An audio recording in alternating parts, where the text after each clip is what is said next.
Hi, I'm Sami, and this is the Career Kickstart Show. I am super excited today because I have Teresa Lee, who is, if you don't know already, she is the founder of Pathup Careers, and she has kind of had quite an interesting career doing some different things. She's worked at LinkedIn, Hulu, and now she's doing a whole lot of really awesome things to help people find their passion and their careers. But I can't even, give you the nutshell version. So, Teresa, how about you give us your elevator pitch for your career where you've done a lot? Yeah, thank you, Sami, for the introduction. So I know you mentioned that, I have worked at LinkedIn and Hulu. And so just to give everyone a little bit of a background of where I'm at, I started my career and built it in tech and entertainment. So I worked at LinkedIn and Hulu. I did sales strategy and ad operations. And I also worked at Warner Music Group earlier in my career.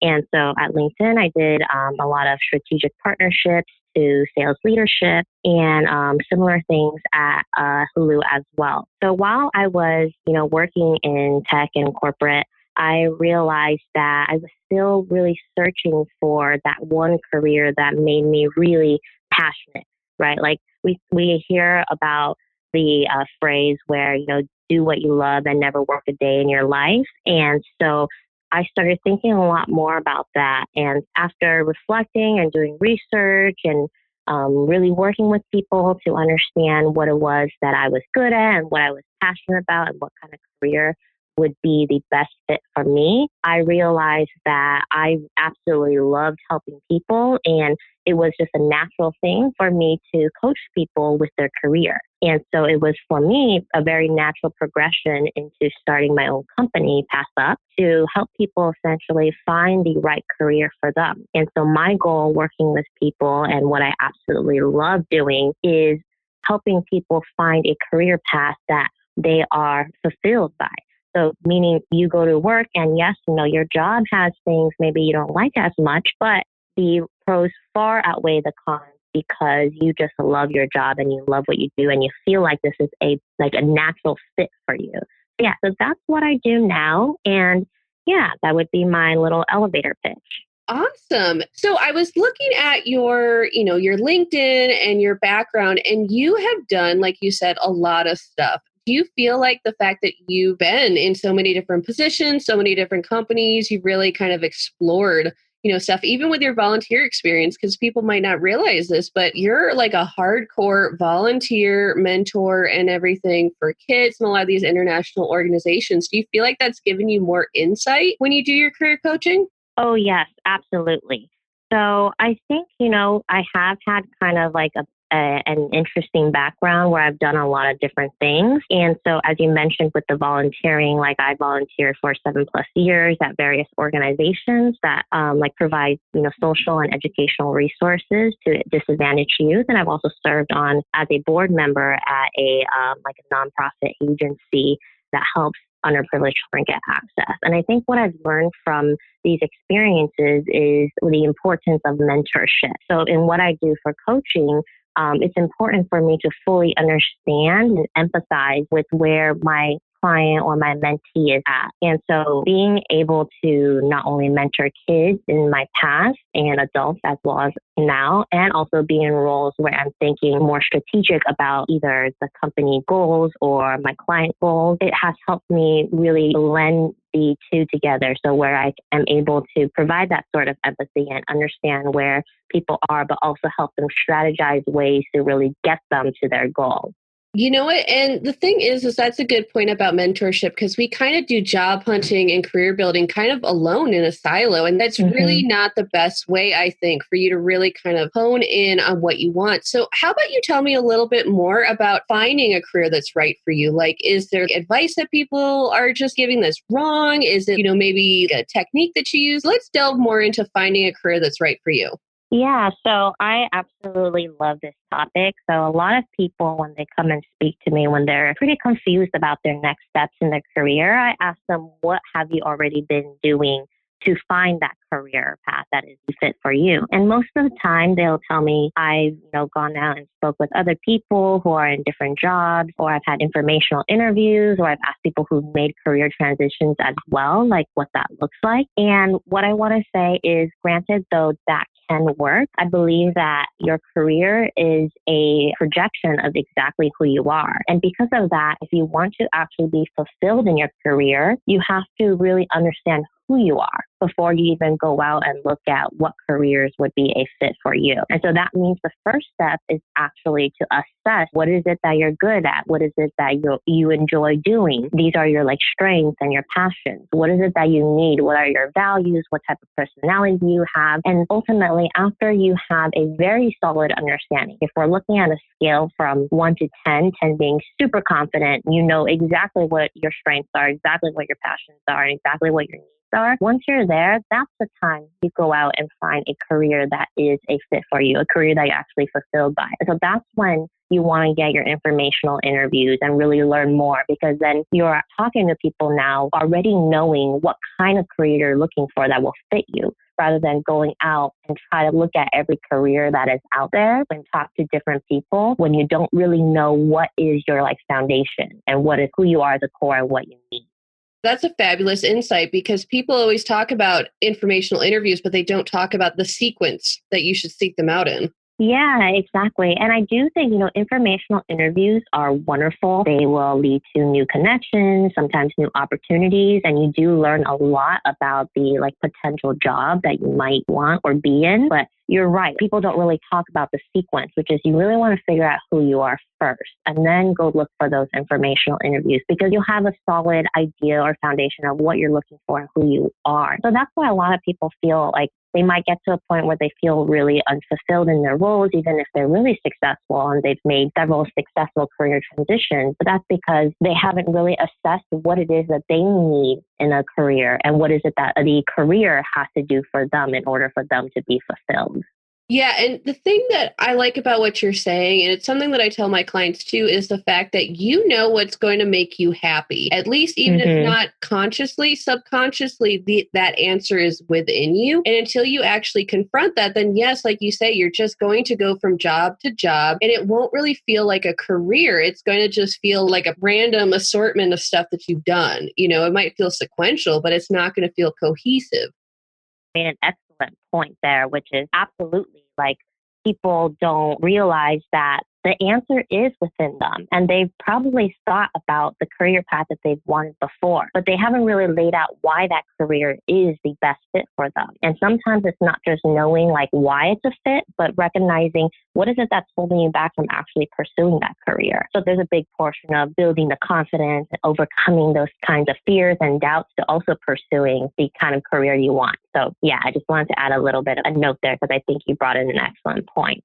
And you also bring up mindset, which is something that sometimes we dance around, but it is such a thing about those limitations, those things that you put on yourself. Because if you are kind of wrapped up in maybe insecurity or an imposter syndrome, or maybe, you have a critical voice in your head, whether that's an uncle or a teacher or a professor who is mean, you're not always going to have your eyes fully open. It's kind of like your eyes are always kind of half open, or you're not really looking direct because you're not open to those opportunities.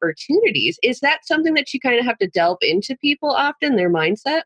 Oh, definitely. That is a huge part of what I work with my clients, because if they are able to identify the type of career that they want, but they can't really make the choice, if they're stuck between two, they might really know what it is they want deep down, but there's that career that they actually want. There's some reason they don't want to go for it. They might think they're not good enough, which is this imposter syndrome, right? It might be oh, my parents will improve, or other people will judge me, or whatever it is. And I know deep down that is exactly what they want to do, and they would fulfill them. So that's something that I do dive in with people to figure out, what is it that's actually holding you back from pursuing what you want to do? Because it's one thing to know what you want to do, and then there's another thing to actually go after it. And the gap in between is whether or not you have the confidence to actually pursue your new career path. Yes, it can manifest even in small ways, even among high achievers, even in where you get that opportunity email, that personal referral, but you wait a day or two before you respond. Even little things like that people might be oh, I've seen Tony Robbins, I'm not your guru, I've read The Secret, blah, blah, blah. But they're not really thinking about the fact that there are some minute subconscious decisions that can stop them and delay them in ways that they might not expect. I know that's a tangent that we're going on, but I feel like that's something that when people get into career coaching, I don't know if this is your perspective, but a lot of times people come to me being like, I need a resume done. And then it's like, okay, yes, that is a tool that you need, but there's some other stuff at play. Sometimes you got to almost do like, this is what you want, but this is actually what you need. Sometimes with clients, Yeah. at least I do. No, I agree with that. And a big part of it is going back to that like empathy and that understanding too, right? Because you want to kind of get them on the same page because like sometimes they don't know exactly what they need. And so you, as a coach, you have to really guide them there to see that, to actually help them see that they need it. So I agree with you, like definitely. Yeah, and it makes such a difference in a job hunt. And we can go on all day for that. But the thing that I find interesting about your journey is that you're somebody who's also lived it. The advice that you're giving, you have actually lived. And you had a major event that kind of got you on this journey. Do you mind sharing with us kind of the catalyst, if you will? Because you talked about trying to find the right job, but the health issue that really brought this to the forefront of your mind. Do you mind going into that?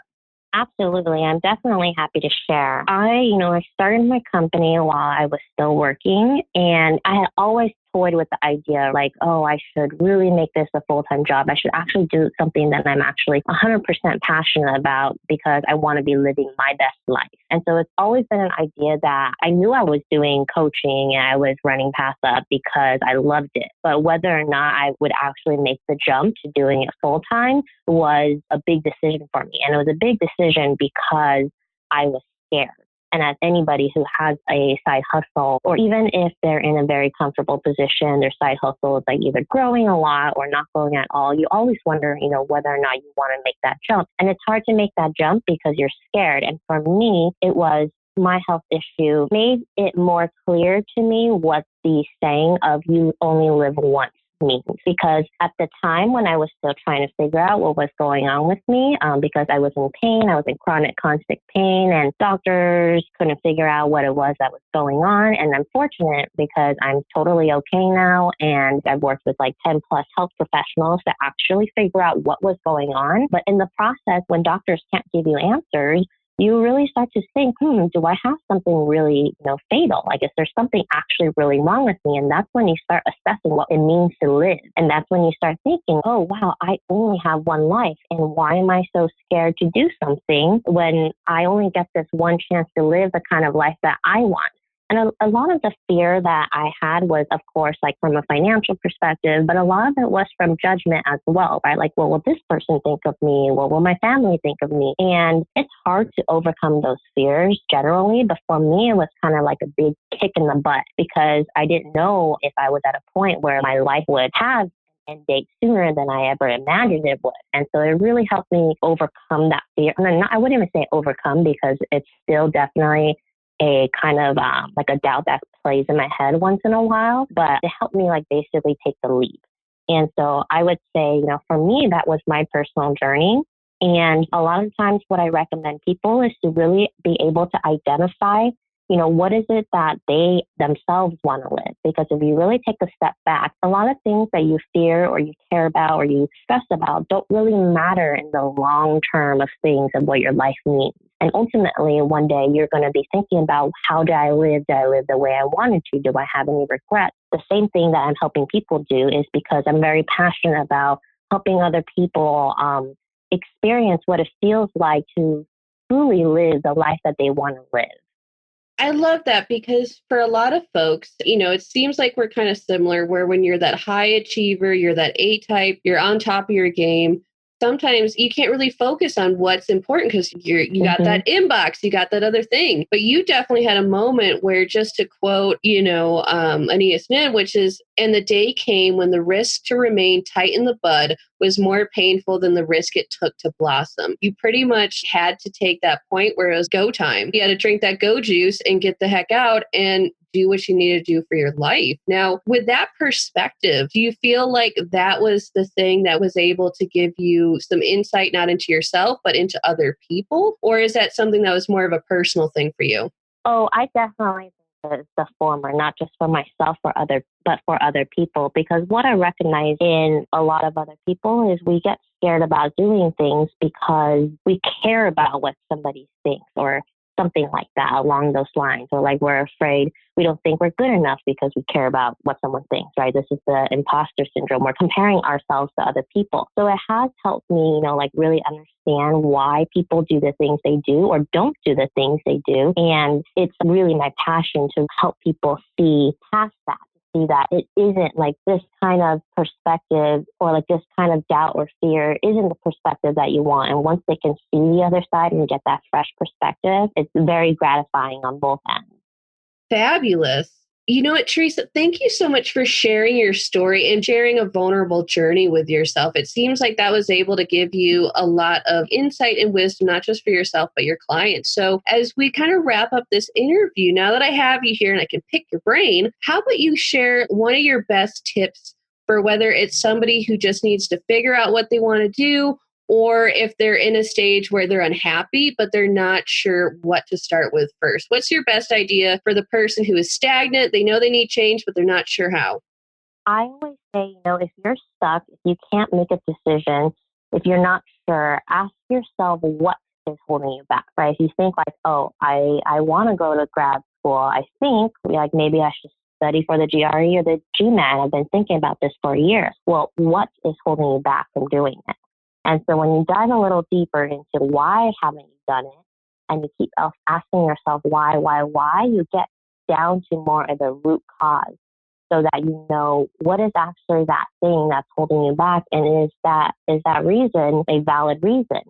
So I would say definitely start there. Think about, is it that's holding you back? And keep asking yourself why, and even journal about it if it helps.